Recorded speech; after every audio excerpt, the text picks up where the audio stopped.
Assalamualaikum warahmatullahi wabarakatuh. Selamat bertemu kembali dan salam sejahtera untuk seluruh Bapak Ibu guru.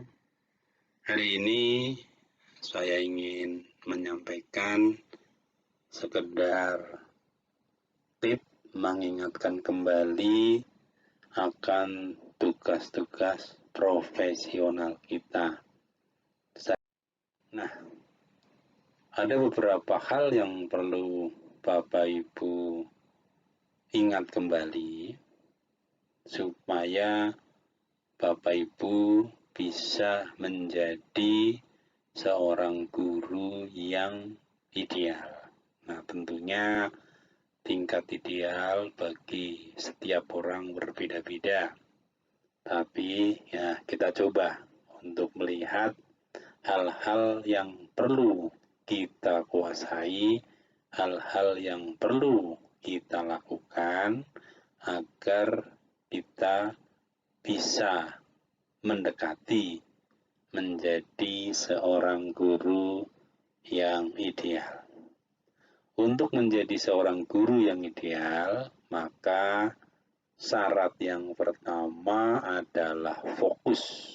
Jadi Bapak Ibu mesti fokus menjadi seorang guru.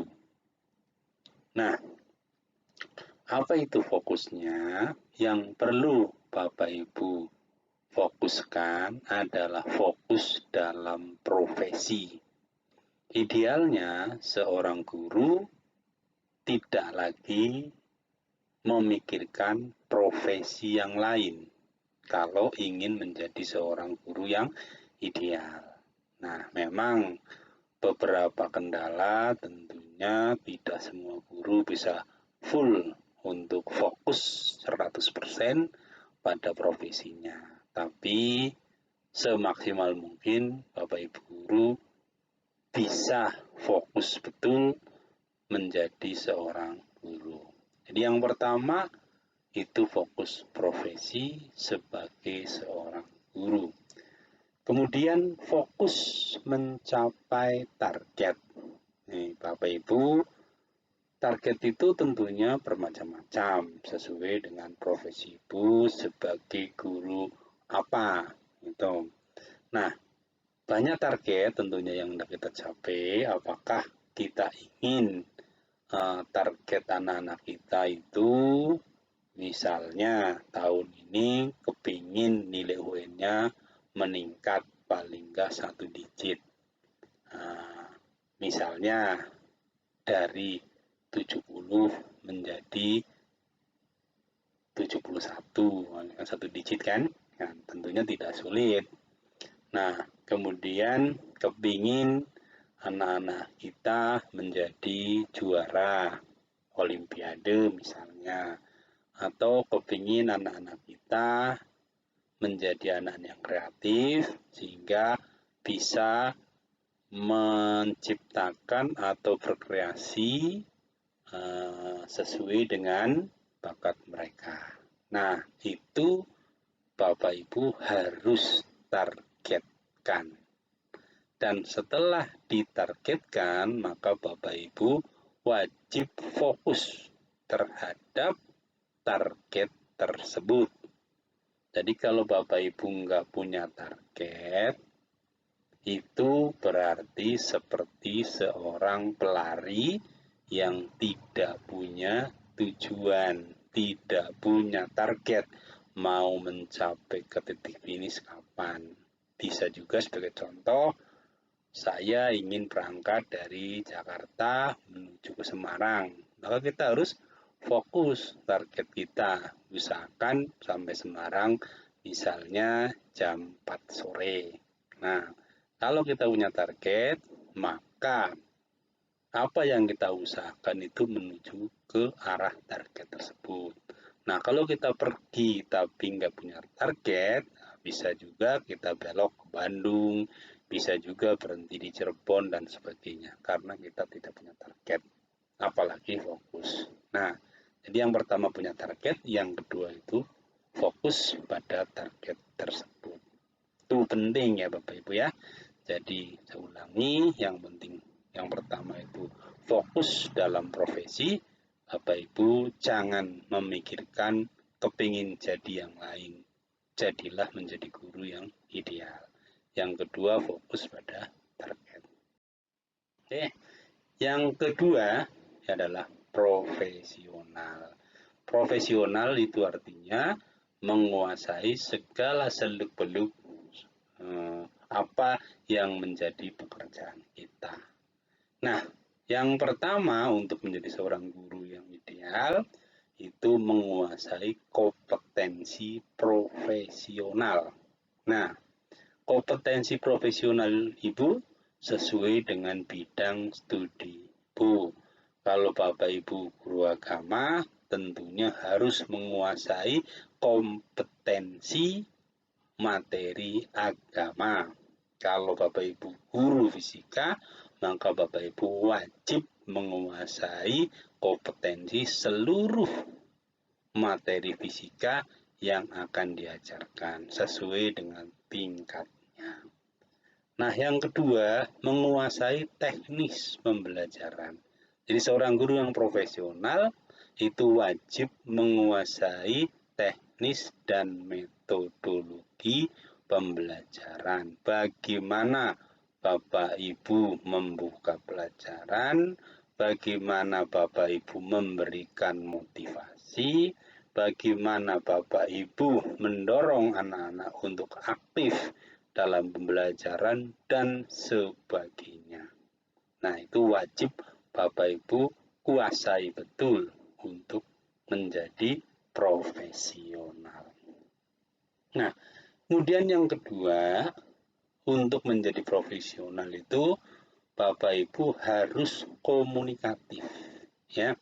Jadi karena kita profesi guru, maka kemampuan komunikasi terutama dengan murid itu sebaiknya betul-betul dikuasai. Bagaimana Bapak Ibu berbicara supaya anak-anak itu mengerti, bagaimana Bapak Ibu mengajak anak-anak supaya mau bekerja sama, mau belajar, mendorong mereka. Itu butuh kemampuan komunikasi yang baik. Jadi Bapak Ibu sebagai guru tidak sekedar hanya bisa berbicara, tapi harus berbicara yang komunikatif. Nah, kemudian percaya diri. Percaya diri itu sangat penting untuk menjadi seorang guru profesional. Jadi ketika Bapak Ibu masuk kelas, itu Bapak Ibu wajib PD. Ya, PD. Artinya Bapak Ibu yakin bahwa Bapak Ibu menguasai materi yang akan disampaikan, tahu apa yang akan dilakukan di kelas. Kalau ada masalah apapun, Bapak Ibu bisa menyelesaikannya. Nah, salah satu untuk percaya diri, itu yang pertama memang menguasai profesi dulu. Yang kedua, Bapak Ibu membuat persiapan yang baik, sehingga besok akan mengajar tampil prima. Itu butuh rasa percaya diri. Jadi kalau Bapak Ibu masuk kelas sudah tidak punya persiapan, tidak tahu apa yang mau diajarkan, bahkan mungkin sedikit ragu apakah saya bisa menyampaikan ini ke anak, apakah saya bisa menjawab permasalahan yang akan ditanyakan oleh siswa. Nah, kalau kondisinya seperti itu, sungguh tidak baik. Nah, persiapan yang matang. Tadi persiapan matang itu salah satu usaha untuk meningkatkan percaya diri. Nah, Bapak Ibu, sebuah pembelajaran atau pekerjaan apapun itu sebaik-baiknya adalah dipersiapkan secara matang. Yang pertama, untuk matang itu Bapak Ibu mesti kuasai betul materinya 100%. Nah, kalau saya ingin mengajar dimensi 3, maka materi dimensi 3 wajib dikuasai dari pengertiannya sampai dengan aplikasinya, sampai dengan soal hotnya. Itu betul-betul dikuasai dulu. Gitu. Nah, yang selanjutnya persiapan media motivasi atau media faktual sesuai dengan materi. Hendaknya Bapak Ibu, kalau kita ngajar itu tidak langsung ngomong. Anak-anak, hari ini kita belajar sejarah ketika Sultan Agung akan menyerang Batavia misalnya. Nah, kalian buka halaman sekian. Nah, itu tidak bagus. Yang bagus Bapak Ibu cerita dulu. Cerita bagaimana kondisi pada saat itu. Bagaimana kenapa Sultan Agung waktu itu ingin menyerang Batavia dan sebagainya. Atau cerita-cerita yang lain yang berhubungan dengan materi. Misalnya, seorang guru matematika akan menjelaskan tentang fungsi kuadrat. Maka guru itu bisa mencari hal-hal yang berhubungan dengan fungsi kuadrat. Contohnya misalnya gerak peluru. Orang nendang bola, kenapa lintasannya melengkung? Kenapa tidak lurus? Nah, itu perlu disampaikan sebagai bahan motivasi. Atau cerita-cerita yang lain pun boleh. Yang penting anak dipersiapkan secara mental untuk memasuki materi. Sehingga anak itu yakin bahwa yang akan dipelajari itu bermanfaat bagi dirinya atau masa depannya. Nah, selanjutnya Bapak Ibu mesti mentargetkan indikator pencapaian kompetensi. Jadi tentunya Bapak Ibu sudah membuat dulu IPK-nya. Hari ini saya mengajar, saya punya target anak siswa bisa mencapai 4 indikator kompetensi. Ini. Begitu. Ini targetnya jelas. Jadi apakah nanti setelah selesai betul-betul terukur. Nah, itu adalah salah satu persiapan. Nah, kemudian siapkan media belajar. Bapak Ibu, untuk menjadi seorang guru yang bisa mengajar dengan siswa aktif, maka Bapak Ibu tidak boleh lagi datang ke kelas tidak membawa apa-apa. Kalau zaman dulu, guru yang dianggap cerdas, pintar, sempurna, maka dia tidak membawa apa-apa. Kalau perlu tidak membawa buku, cukup membawa kapur, kemudian dia ngomong dari A sampai Z, menuliskan tanpa melihat buku, tanpa melihat apapun. Itu adalah guru yang super hebat pada zaman dulu. Nah, sekarang tidak lagi. Seorang guru yang baik adalah menyiapkan media belajar. Nah, medianya boleh berbentuk hal yang fisik, boleh juga dalam bentuk aplikasi-aplikasi atau hal-hal yang lain yang bisa menjelaskan secara faktual materi yang akan kita bahas. Itu pentingnya media belajar, itu akan menggambarkan hal-hal yang abstrak menjadi konkret atau mendekati konkret. Jadi seorang siswa yang kita ceritain tentang fungsi kuadrat, Bapak Ibu nggak membawa apa-apa, maka dia tidak akan ngerti seperti apa sih yang dimaksud dengan fungsi kuadrat.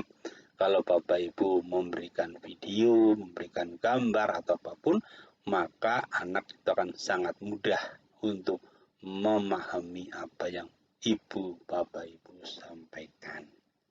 Nah, kemudian penting juga siapkan lembar kerja.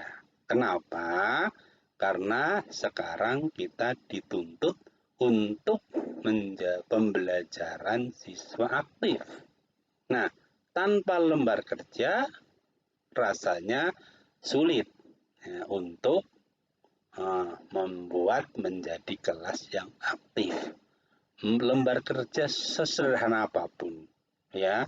Jadi kalau misalnya anak itu pun praktek untuk berbicara, ya disiapkanlah lembar kerjanya.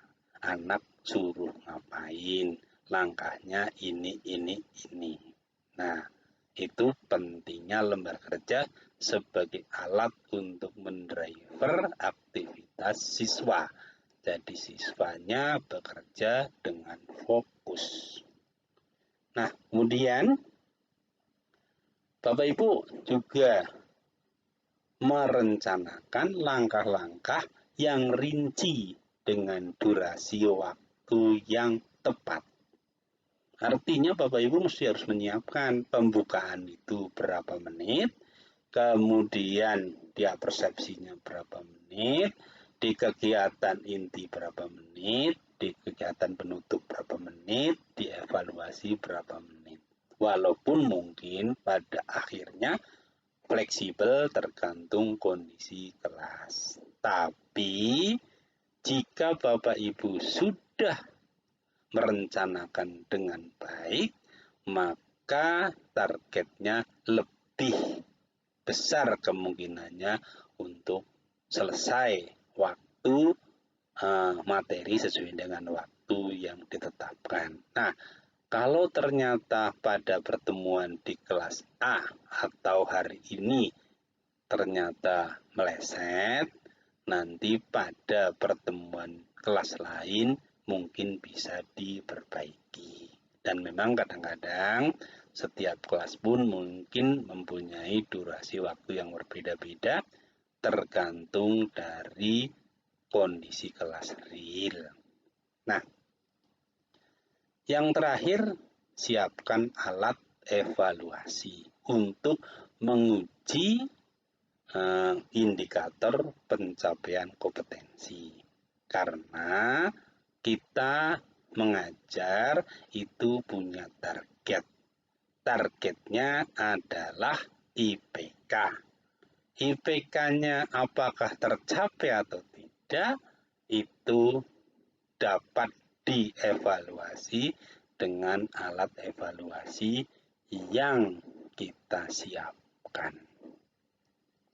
Nah, itu yang kita bahas bagian dari menjadi guru ideal, yaitu persiapan yang matang.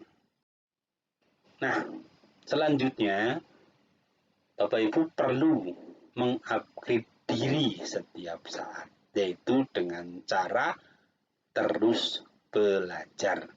Nah, Bapak Ibu kalau mau belajar terus, insya Allah menjanjikan siapapun yang mencari ilmu, siapapun yang menambah ilmunya, Allah berjanji akan meningkatkan derajat Bapak Ibu. Kalau Bapak Ibu guru fisika, belajar fisika, maka Allah menjadikan derajat guru fisika lebih tinggi daripada sebelum belajar. Nah, yang pertama apa yang harus Bapak Ibu pelajari? Materi, belajar materi. Materi itu berkembang setiap saat. Ya, jadi Bapak Ibu tidak boleh berhenti belajar materi. Makin Bapak Ibu pelajari, saya yakin Bapak Ibu akan merasa justru malah sedikit yang baru dikuasai. Nah, orang yang tidak pernah belajar merasa pinter karena seolah-olah semua materi dikuasai. Makin banyak belajar, oh ternyata banyak hal yang belum saya ketahui. Kemudian yang kedua, belajar metodologi. Jadi untuk menjadi seorang guru yang baik, yang profesional, yang ideal tentunya selain materi juga metodologi. Jadi banyak sekali guru yang sangat cerdas, tapi tidak mampu mentransfer ilmunya, tidak mampu mendesain kelas sehingga materinya bisa dipelajari oleh siswa. Banyak juga guru yang pintar, metodologinya, cara ngomongnya bagus, mendesainnya bagus, tetapi ketika materinya kurang dikuasai, maka kedalaman anak-anak dalam belajar juga kurang. Oleh karena dua hal itu menjadi sangat penting. Yang kedua, belajar media. Nah, Bapak Ibu, dunia teknologi berkembang sangat pesat dan sehingga Bapak Ibu mesti belajar terus untuk media belajar. Jangan sampai anak-anak Bapak Ibu di kelas lebih pintar dalam media belajar dibandingkan gurunya. Kemudian belajar ilmu pendukung. Nah, banyak ilmu pendukung ya. Tadi salah satunya adalah ilmu komunikasi, kemudian ilmu misalnya psikologi pendidikan, ilmu model-model pembelajaran, dan sebagainya. Masih banyak sekali hal-hal yang Bapak Ibu kuasai untuk menjadi seorang guru, belajar ilmu pendukung yang lain. Ilmu tentang penelitian. Nah, apakah Bapak Ibu setiap mengajar bisa dilakukan penelitian tindakan kelas sehingga Bapak Ibu evaluasi terus kegiatan pembelajaran apakah itu sukses atau tidak. Itu juga salah satu ilmu pendukung. Nah, Bapak Ibu masih ingat kan ya? Jadi ada pomeo yang sebenarnya harus kita ingat dan kita camkan terus. Yaitu apa? Guru yang tidak belajar hendaknya tidak lagi mengajar. Kenapa? Karena ilmu itu berkembang terus. Ilmu yang Bapak Ibu kuasai pada saat kuliah mungkin 10 tahun, 20 tahun, atau 30 tahun yang lalu sudah sangat berbeda dengan yang sekarang. Karena kebutuhan masyarakat, kebutuhan siswa itu akan berkembang terus. Jadi seorang guru yang tidak belajar, maka ilmunya menjadi usang, tidak up to date. Oleh karena itu, camkanlah betul bahwa guru yang tidak belajar hendaknya tidak lagi mengajar. Barangkali itu aja apa yang perlu saya sampaikan. Mudah-mudahan semua menjadi renungan kita semua. Kita ingin menjadi guru yang profesional, guru yang ideal, guru yang menjadi contoh buat anak-anak kita, buat keluarga kita, buat masyarakat. Sekian, kalau ada hal-hal yang kurang baik mohon dimaafkan. Terima kasih. Assalamualaikum warahmatullahi wabarakatuh.